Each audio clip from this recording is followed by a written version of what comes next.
On August 15th, 1945, as Japan's surrender crackled through radios across Tokyo, the war still felt terrifyingly alive inside the bamboo-framed huts of Luzon, in the choking jungles of Burma, and in the shadowed alleys of Nanjing, where thousands of young women, many barely past childhood, sat huddled together, their bodies starved, their spirits hollowed, their hearts beating with the familiar dread of boots, orders, and violation. They did not know the date's meaning, nor that an empire was collapsing.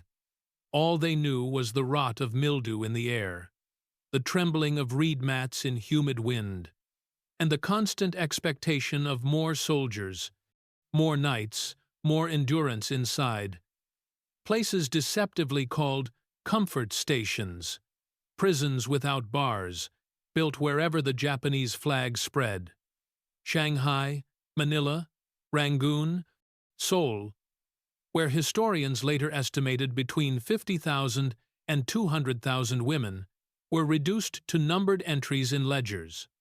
One 7-year-old Korean girl, taken from her village under the lie of factory work, whispered fragments of lullabies to stop herself from forgetting her mother's voice, while beside her, a 2-3-year-old Filipino woman, aged prematurely by malnutrition and loss, stared at the floorboards, remembering the moment her younger brother was bayoneted beside her before she was dragged away.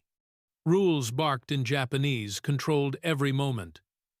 Silence, obedience, cleanliness, availability, and medical inspections that were as violating as the nightmarish lines of soldiers who came in shifts 15, 20, sometimes 30 a day. Disease spread, refusal was unthinkable, and even as atomic clouds rose over Hiroshima and Nagasaki, these women lived trapped in the belief that the war would never end for them. When Japanese guards finally fled days before surrender, abandoning their posts, the women did not feel freed. Abandonment meant exposure, vulnerability, and the fear of worse men to come. Rumors spoke of approaching Americans, giants, barbarians, another army ready to take what the previous one had taken. So when heavy unfamiliar boots approached at dusk and silhouettes filled the doorway, the women braced for another cycle of brutality.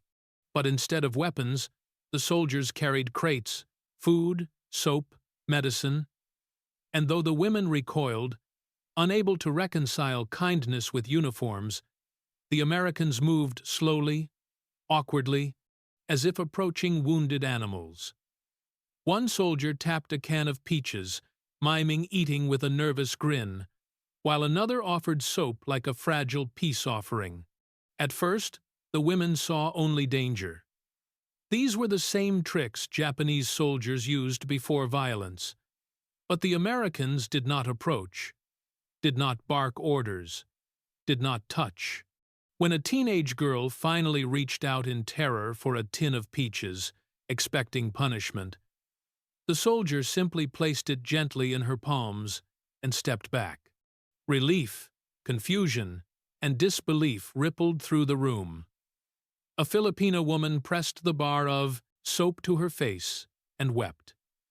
Then, in a moment so surreal it felt like a hallucination, a red-haired GI took out a harmonica and played a clumsy, off-key tune, gentle, imperfect music that washed through the hut like something from another world. For the first time in years, some women almost smiled. Others cried softly, overwhelmed by a kindness more disorienting than cruelty. Over the following days, the Americans treated infections, carried weak women on stretchers, offered powdered milk and biscuits, and stepped back whenever fear flickered in their eyes.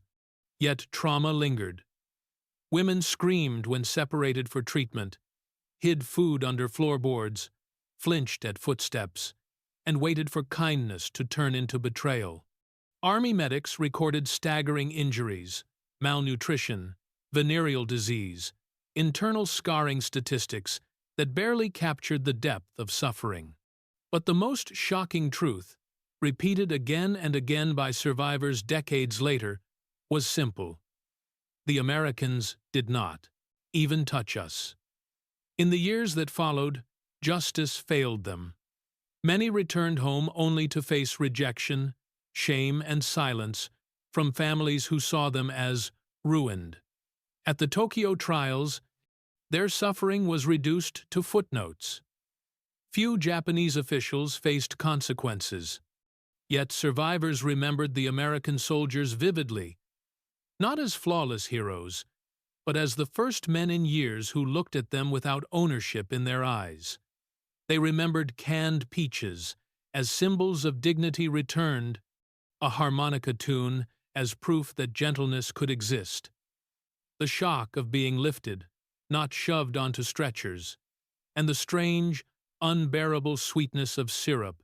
After years of starvation, their testimonies became a fragile bridge between horror and humanity, reminding the world that history is not only defined by what soldiers do, but by what they choose not to do.